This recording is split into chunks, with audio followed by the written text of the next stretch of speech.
Siena shares a lot in common with nearby Florence. Its breathtaking architecture, rich history and beautiful art. But it has its very own sense of identity, and no visit to Tuscany is complete without a trip here. Piazza del Campo is one of the world's most famous squares because of its unusual shape. It's like a shell with scalloped edges, each with a street leading away from it. It's built on a former Roman marketplace, and because of its size, it makes a perfect spot to host the annual Palio, or horse race. The famous Palazzo Pubblico forms one of the sides of the piazza and is one of the best examples of classic Gothic architecture in Tuscany. It's possible to climb the Torre del Mangia, the tower which was built in 1848. But you can also get excellent views of the city from the Duomo, which is just a short walk away. And it's only from up here that you get a true sense of the layout, the size and the sheer beauty of this medieval city.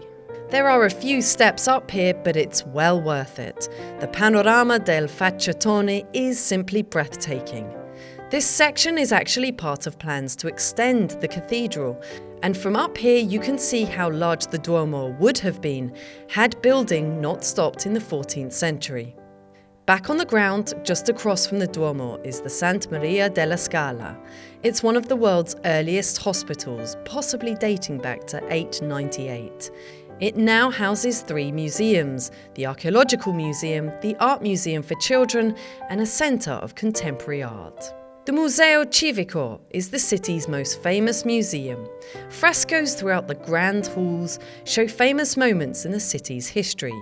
But most famous of all is the Sala del Mappamondo, or the Hall of the World Map. Here is Simone Martini's Virgin Mary, painted in 1315. It's of enormous importance because of its religious and civic symbolism.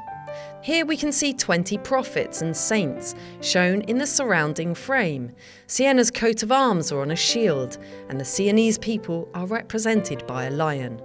The Virgin Mary seems queen-like and sits under a canopy being held up by some of the evangelists. Martini was ingenious in his use of perspective, scale, and the gestures and the expressions are very human-like.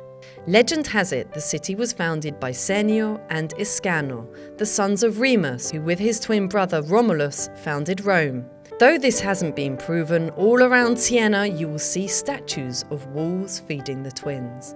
Thanks in part to the bitter rivalry between Florence and Siena, we can enjoy so much of the wonderful art, the architecture and rich history here.